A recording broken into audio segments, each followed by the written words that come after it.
Halo teman-teman, tidak usah ditonton kalau orang tuamu konglomerat macam Jeff Bezos ya.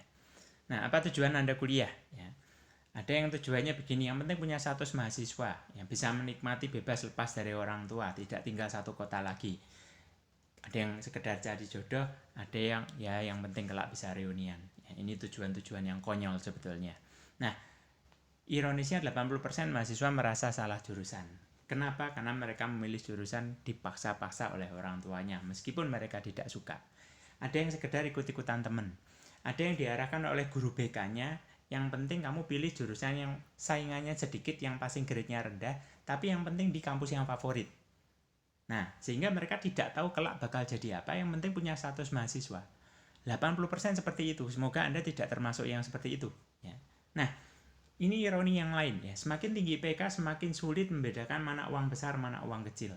Karena mereka ngerasa dirinya yang paling pandai, susah open mind, banyak mikir, merasa gampang kok saya cari pekerjaan karena IPK saya cum laude, sehingga mereka mayoritas jadi karyawan, di awal rela dibayar tidak jauh dari UMR, hidup di bawah kendali orang lain, mewujudkan mimpinya orang lain. Berbeda dengan mereka yang merasa bodoh, yang IPK-nya barisan 1 koma atau 2 lebih sedikit ya. Nah, mereka tidak banyak mikir, mereka lebih banyak langsung action, merasa sulit cari pekerjaan, akhirnya mereka memilih jalur sebagai pengusaha, ya, berwirausaha. Nah, hasil usahanya jauh di atas UMR. Ironisnya, mereka bisa mempekerjakan orang-orang yang lebih tinggi IPK-nya daripada dia. Dan yang jelas dia mewujudkan impiannya sendiri.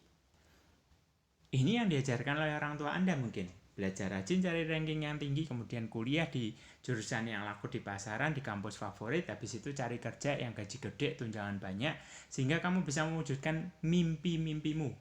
Indonesian Dream, impiannya orang Indonesia itu kan begini, nikah di tempat yang eksotis, beli rumah yang mahal ya, 1 miliar ya, mobilnya juga mewah, kemudian olahraganya juga yang wah gitu ya, punya keluarga harmonis, bisa jalan-jalan ke luar negeri minimal 2 kali 3 kali setiap tahunnya.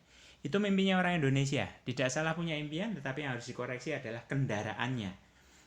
Ini kenyataannya ya, menikah dengan keluarga yang pas-pasan, tinggalnya di pinggir kuburan ya, akhirnya nikahnya di pinggir kuburan. Belum bisa beli rumah sendiri, akhirnya tinggal di pondok mertua indah. Mobilnya juga ngikut mobil mertua. Olahraganya cuma kalau pas 17-an ya. Kemudian tiap bulan masih pusing dengan masalah keuangan, nggak jadi jalan-jalan dah, bubar lah. Jadi yang Anda lihat di situ gambarnya ya, sarjana yang berujung jadi ojol itu cukup banyak saat ini. Daripada berbulan-bulan nganggur nggak dapat pekerjaan, akhirnya mereka menjadi ojol. Yang penting punya penghasilan dulu. Kalau hanya sekedar jadi ojol, ngapain Anda harus kuliah bertahun-tahun, menghabiskan biaya puluhan bahkan ratusan juta. Jadi poinnya yang kami mau sampaikan, Anda mau ndak sukses kaya bahagia? Pasti mau. Sekolah saja ndak pernah cukup, IPK tinggi kalau Anda ndak punya skill percuma. Jadi teman-teman sadari zamannya terus berubah. Dari era agraris masuk era industri, masuk era informasi, sekarang kita masuk ke era industri 4.0 atau era digital, di mana banyak sekali aktivitas kita yang bisa dikendalikan dengan internet. 4 masalah generasi zaman now ya. Yang pertama, generasi milenial, generasi Anda terkenal boros. Yang kedua, masalah penyakit, karena yang dimakan yang mengandung banyak pengawet, pewarna, penambah rasa. Ya, kemudian masalah pengangguran, apalagi masa pandemi, Anda harus bersaing dengan korban PHK yang sudah punya pengalaman. Dan yang terakhir adalah masalah tempat tinggal. Harga properti yang semakin hari semakin melambung luar biasa. Nah, ini hitung-hitungannya. Biaya awal kalau Anda mau berumah tangga secara mandiri. Biaya nikah 100 juta, beli rumah 300 juta, perabot plus kendaraan, motor ya, 50 juta, total butuh 450 juta untuk nikah mandiri nih. Nah, kalau Anda bisa kerja dengan gaji awal 3-4 juta per bulan itu sudah bagus. Ya, survei yang kami lakukan, kalau ketemu yang gajinya segini, nabungnya berapa? Mentok 1 juta. Nah, berarti kalau dihitung baru bisa ngumpul 37,5 tahun kemudian. Pertanyaannya, kalau Anda wanita, mau nggak Anda nungguin 37,5 tahun baru dinikahi oleh pacar Anda? Saya rasa pasti nggak mau.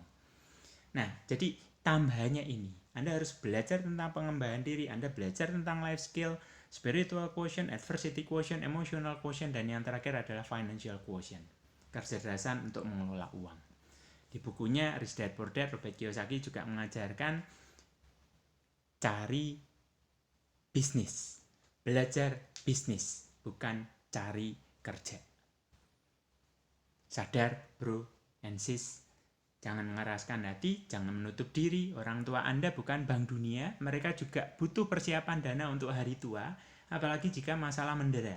Entah mereka kena sakit, kena PHK, pensiun, atau bahkan meninggal dunia. Sementara di sisi lain biaya hidup terus berjalan, keluarga tetap butuh makan, tambahan kuota menjadi beban, tiap bulan masih harus bayar cicilan, semakin butuh cari tambahan sementara dirimu sendiri belum mapan. Kalau dulu Anda diajak bisnis, pintar mencari alasan, masih menunda, menolak, mengelak, nggak ada waktu, nggak sempatlah, nggak bakatlah, belum niatlah, belum minatlah. Jadilah orang yang pandai mencari jalan keluar, bukan pandai dalam mencari alasan. Mau tunggu apa lagi? Jangan hidup di masa silam, karena dunia sedang ada di masa kelam. Mau tunggu kapalmu karam, mau tunggu dapurmu padam, tunggu masa depan semakin suram, mikir mas bro. Jadi mari belajar mandiri sejak dini. Karena Anda bisa belajar life skill, latihan mental, meringankan beban orang tua, bisa bayar SPP sendiri, bisa mandiri, bisa beli keinginanmu dari duit sendiri, kelak lulus bisa jadi pengusaha, bisa mempersiapkan untuk berumah tangga secara mandiri. Jadi mari berkomunitas secara benar, berkumpul dengan para pembelajar supaya mindsetnya benar, bisa berpikir pakai nalar. Yang penting rezeki lancar, masalah keuangan cepat kelar, hidup menjadi sangar.